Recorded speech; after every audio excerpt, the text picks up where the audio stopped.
दोस्तों व्यापम के जितने भी एग्जाम होते हैं उनमें जो कंप्यूटर सेक्शन में जो क्वेश्चन पूछे जाते हैं वो या तो मीडियम लेवल के होते हैं या फिर काफ़ी हार्ड क्वेश्चन होते हैं, काफ़ी टफ लेवल के होते हैं। इजी क्वेश्चंस नहीं आते हैं व्यापम के कंप्यूटर सेक्शन के अंतर्गत।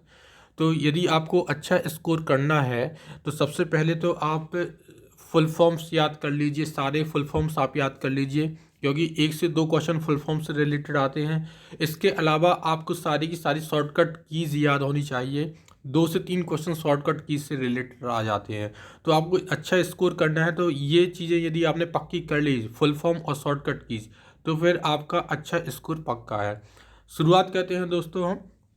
सबसे पहला क्वेश्चन बहुत इजी है। यूएसबी का फुल फॉर्म पूछा है इन्होंने, तो यूएसबी का फुल फॉर्म होता है यूनिवर्सल सीरियल बस। अब यहाँ पे आते हैं दोस्तों, IPv6 का एड्रेस होता है।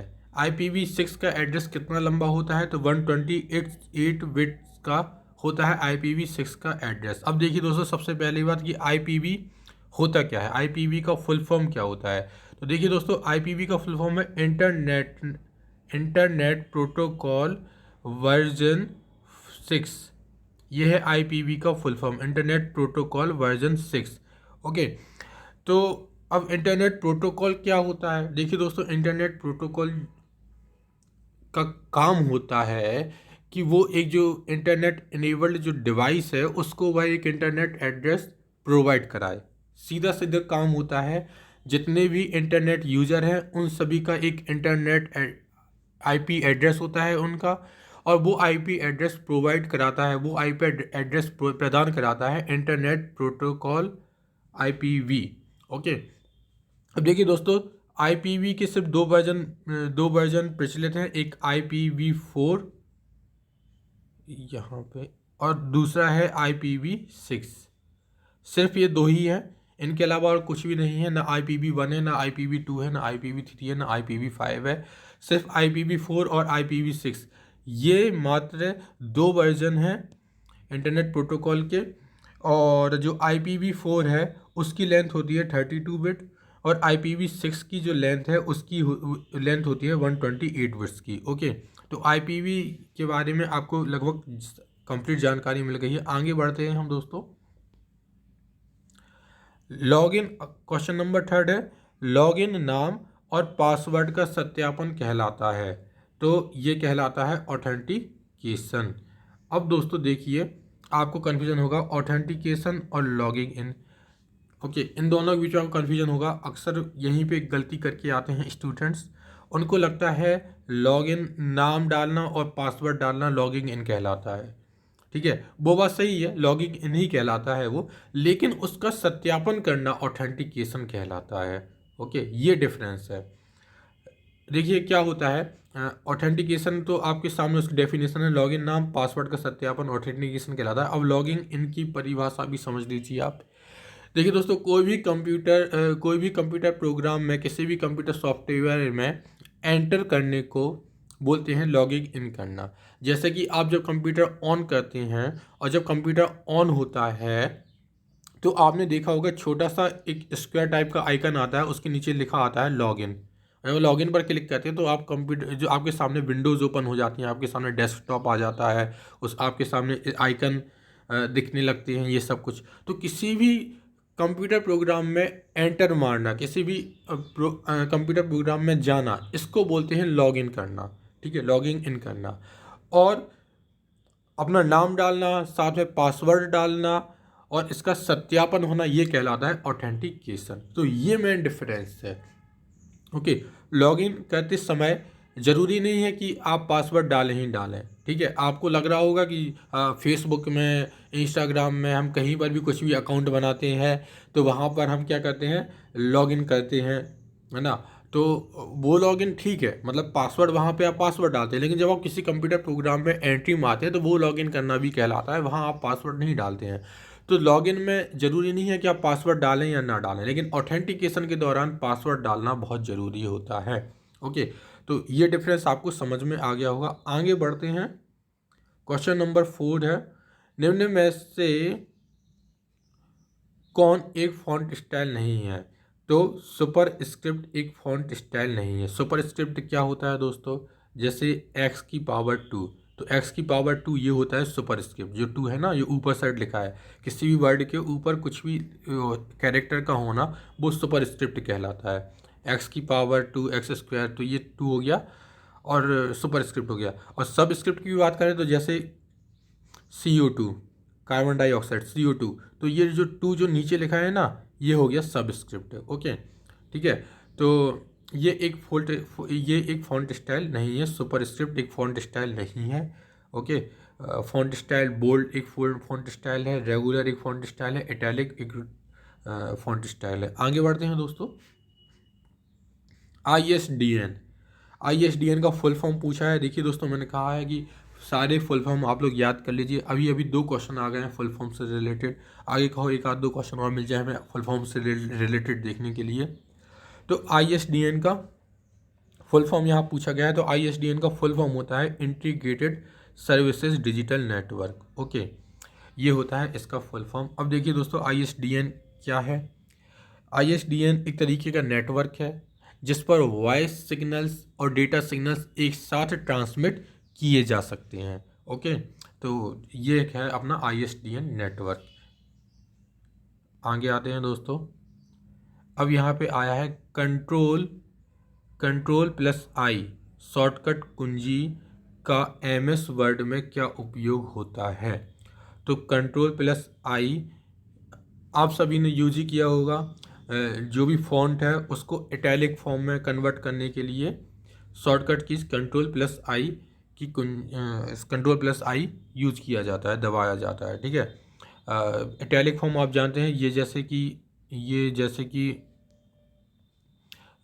ये आई है तो इसको थोड़ा ऐसा तिरछा करके ये हो गया इटैलिक फॉर्म, है ना, मतलब शब्दों को तिरछा कर देता है इटैलिक फॉर्म में। ठीक है, अच्छा ये बात कर लें, टेक्स्ट को यदि बोल्ड करना हो तो इसके लिए क्या शॉर्टकट कीजिए। तो इसकी शॉर्टकट कीजिए कंट्रोल+B, तो उससे हो जाएगा टेक्स्ट बोल्ड हो जाएगा। ओके, और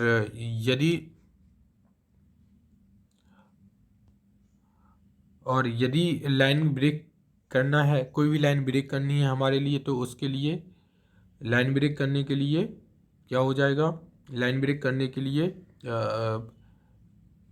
Shift+Enter शॉर्टकट कीजिए। लाइन ब्रेक करने की जो शॉर्टकट कीजिए वो है Shift+Enter।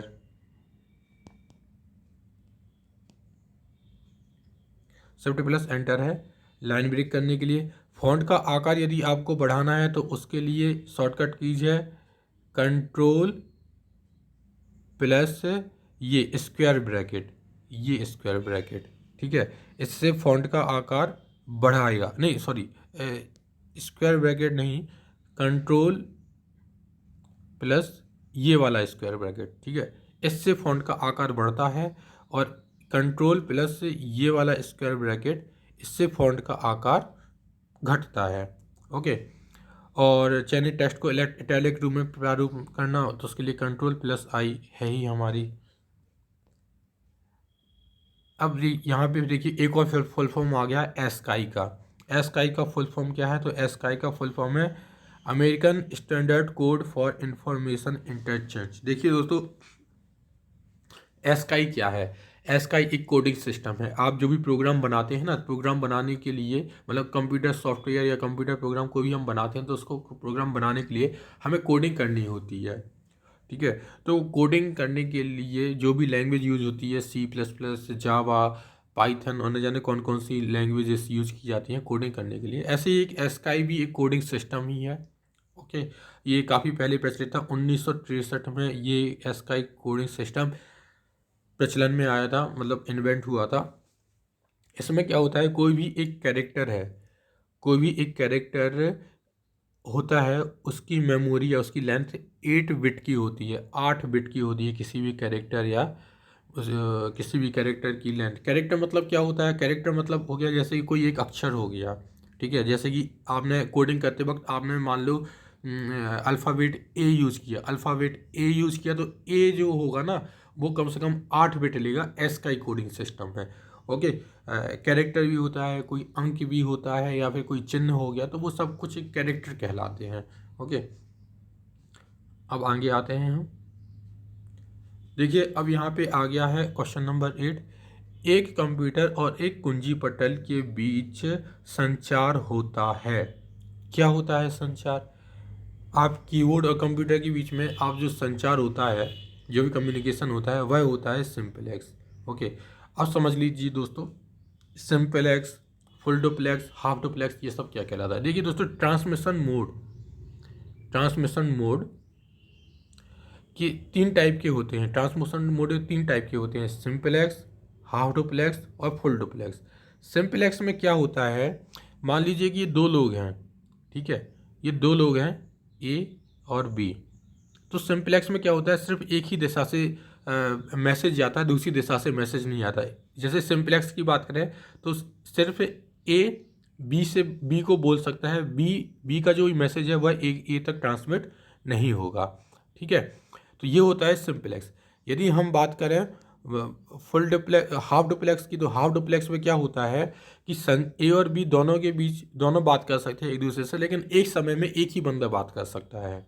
जैसे कि हम देखते हैं ना, वो आर्मी में वॉकी टॉकी यूज करते हैं, वो बोलते हैं, हर एक सेंटेंस उनका ख़त्म होता है तो उसके बाद वो ओवर बोलते हैं। ओवर बोलते हैं तब जाके फिर दूसरा जो आर्मी मैन है, फिर वो अपना संदेश बोलता है, फिर वो ओवर बोलता है, फिर वो पहला वाला फिर से अपनी बात आगे बढ़ाता है, ऐसे कर करके। वो वॉकी टॉकी क्या है, हाफ डुप्लेक्स का उदाहरण है ना। उसमें क्या होता है, एक पहले ए बोलेगा बी से, उसके बाद बी बोलेगा ए से, है ना। इस तरीके से एक एक करके लोग अपनी अपनी बात रखते हैं हाफ डुप्लेक्स में। और फुल डुप्लेक्स में तो क्या है, फुल डुप्लेक्स तो अपना टेलीफोन है, मोबाइल है, ठीक है। आप जैसे बात करते हैं फुल डुप्लेक्स पे, आप भी बराबर बात करते हैं, वो भी बात करते हैं बराबर, है ना। दोनों एक ही समय बात कर सकते हो, एक ही बार में दोनों बोल सकते हो, दोनों का मैसेज एक ही बार में एक दूसरे को ट्रांसमिट हो जाएगा, ये कहलाता है फुल डुप्लेक्स।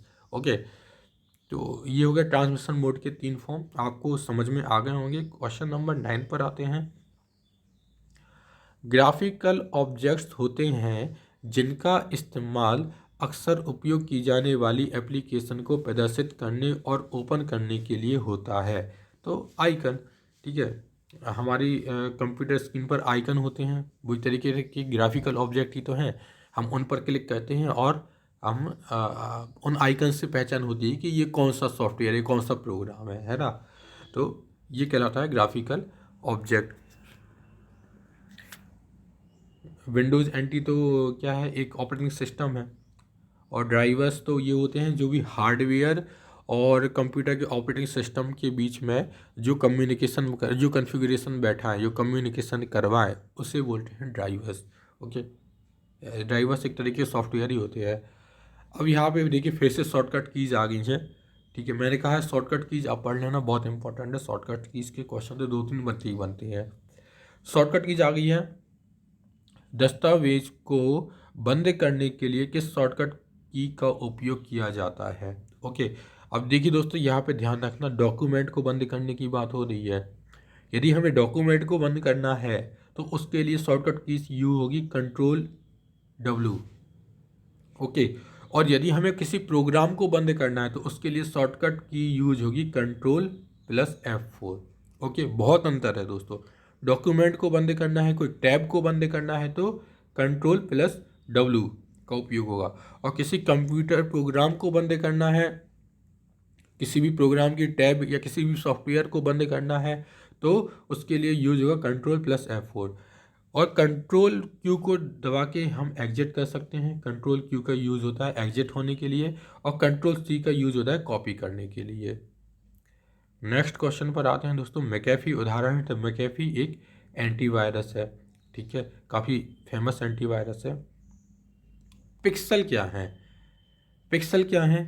पिक्सल एक चित्र का सबसे छोटा समाधेय भाग है, the smallest resolvable part of a picture, ठीक है। देखिए क्या होता है, जैसे कि हमारा कपड़ा होता है ना, कपड़ा छोटे छोटे धागों से मिलके बना होता है, उसी तरीके से एक जो बड़ी आपके सामने जो एक इमेज दिखाई देती है ना, वो इमेज भी छोटे छोटे पिक्सल्स से मिलकर बनी होती है, ठीक है। तो वही किसी भी चित्र का सबसे छोटा भाग कहलाता है पिक्सल। यहाँ पे नेक्स्ट क्वेश्चन पर आते हैं दोस्तों। निम्न में से कौन सा उपकरण डेटा को बड़ी मात्रा में संग्रहित कर सकता है?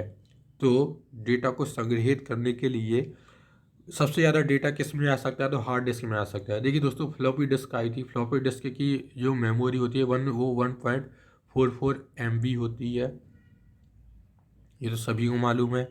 ठीक है, जिप डेस्क की बात करें तो जिप डेस्क की जो मेमोरी होती है वो पहले 250 MB थी, अभी लगभग लेटेस्ट जो रही है वो 750 MB की रही है जिप डेस्क की मेमोरी। लेकिन अब ये सब यूज़ नहीं होती है। CD रोम की बात करें तो CD रोम भी कभी कहीं आपको 650 MB देखने मिलता है, और कभी कभी CD रोम आपको 680 MB की भी देखने को मिलती है। तो ये CD रोम की मेमोरी कैपेसिटी हो गई। अब यदि बात करें हम हार्ड डिस्क की, तो हार्ड डिस्क हमारे पास 250 GB की भी हार्ड डिस्क होती है। ठीक है, GB की बात हो रही है। 250 GB की भी हार्ड डिस्क होती है, 500 GB की भी हार्ड डिस्क होती है, 1 टेराबाइट की भी हार्ड डिस्क होती है, 2 टेराबाइट की भी हार्ड डिस्क होती है, 8 टेराबाइट की भी हार्ड डिस्क होती है, 24 टेराबाइट की भी हार्ड डिस्क होती है। तो हार्ड डिस्क की कोई लिमिट नहीं है, जितनी बड़ी हार्ड डिस्क आप लगाएंगे उतना ही ज़्यादा स्पेस आपका कंप्यूटर लेगा। तो हार्ड डिस्क की ऐसी भी कोई लिमिट सेट नहीं है, हार्ड डिस्क चाहे कितनी बड़ी हो सकती है। इसलिए सबसे बड़ा जो स्टोरेज मीडियम है वो है हार्ड डिस्क। नेक्स्ट क्वेश्चन पर आते हैं। MS वर्ड में फाइल का विस्तार नाम होता है, मतलब कि MS वर्ड के पास जो MS वर्ड में जो भी फाइल बनाते हैं तो फाइल का एक्सटेंशन क्या होगा?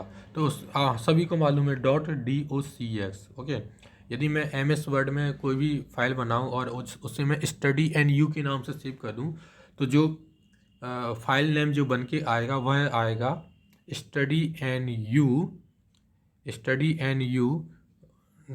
.docx, ये फाइल एक्सटेंशन आएगा। अब .txt की बात कर लें तो किसी भी तरीके की टेक्स्ट फाइल होती है, उसके बाद जो उसका नामकरण कर दिया जाता है तो उस नामकरण में जो एक्सटेंशन लगता है वो .txt का लगता है। ओके, जैसे कि माइक्रोसॉफ्ट नोटपैड में हम कोई फाइल बनाएंगे और वो सेव करेंगे तो उस फाइल नेम के साथ जो एक्सटेंशन लगेगा वह .txt लगेगा। .dat की बात करें तो जब हम किसी भी एप्लीकेशन सॉफ्टवेयर के थ्रू कोई भी जेनरिक डेटा फाइल बनाते हैं तो उस जेनरिक डेटा फाइल का नामकरण जब किया जाता है तो उस नामकरण में जो एक्सटेंशन लगता है वह होता है .dat। ओके, तो ये सब फाइल एक्सटेंशन के एक्सप्लेन मैंने आपको किया है। अगले क्वेश्चन पर आते हैं। बैंकर्स एल्गोरिदम स्रोत आवंटन के लिए समझौता करता है। ठीक है, कुल मिला के bankers algorithm for resource allocation deals with, तो इसके लिए डेडलॉक अवॉइडेंस। ठीक है, इसका आंसर डेडलॉक अवॉइडेंस। अब क्या होता है डेडलॉक अवॉइडेंस? देखिए दोस्तों, यहाँ कुल मिला के ये आपसे पूछना चाहते हैं कि जो बैंकर्स हैं, बैंकर्स एल्गोरिदम है वो मतलब किस तरीके का सिक्योरिटी सिस्टम यूज करते हैं रिसोर्स एलोकेशन के लिए। रिसोर्स एलोकेशन का मतलब है कि कौन कौन बैंकिंग सिस्टम को यूज़ कर सकता है। ठीक है, बैंकिंग सिस्टम को कौन कौन यूज़ कर सकता है? बैंक के एम्प्लॉयज़ यूज़ कर सकते हैं और साथ ही साथ बैंक के कस्टमर्स भी यूज़ कर सकते हैं। ठीक है, तो ये कुल मिला के ये बैंकिंग सिस्टम है, इसको यूज तो ये सभी कर रहे हैं। ठीक है, तो इसके लिए एक एल्गोरिदम यूज़ किया जाता है, तो वो ये एल्गोरिदम होता है डेडलॉक अवेयरनेस। अब डेडलॉक अवेयरनेस ये होता है, ये डेडलॉक अवेयरनेस एक तरीके का सिक्योरिटी सिस्टम है। इसमें वो देखते हैं कि जो लोग भी हमारा जो कंप्यूटर सिस्टम यूज़ कर रहे हैं, बैंक के जो सर्वर में जो लोग भी एक्सेस ले पा रहे हैं वो ऑथेंटिकेट हैं कि नहीं है ना, वो रिलायबल है कि नहीं है। ऐसा तो नहीं कि कोई साइबर अटैक करने के लिए या फिर कोई कुछ छानबीन करने के लिए बैंक के कंप्यूटर सिस्टम में घुस रहा है, कंप्यूटर बैंक के सर्वर या बैंक के डेटा में घुस रहा है। ठीक है, तो एक तरीके का ये डेडलॉक अवेयरनेस एक तरीके का सिक्योरिटी सिस्टम होता है। ठीक है, कि उससे चेक किया जाता है कि जो भी यूजर है जो बैंकिंग सर्वर को यूज़ करना चाहता है वो पर्सन ऑथेंटिकेट है कि नहीं है, उसका जो काम करने का जो तरीका है वो सही है कि नहीं है। तो ये होता है डेडलॉक अवेयरनेस, इस तरीके का सिक्योरिटी सिस्टम है। तो ये सारी क्वेश्चन थे कंप्यूटर अवेयरनेस से रिलेटेड, और ऐसे ही कुछ वीडियोज़ आगे भी आते रहेंगे। तो आप प्लीज़ सब्सक्राइब कर लीजिए स्टडी एंड यू चैनल को। धन्यवाद।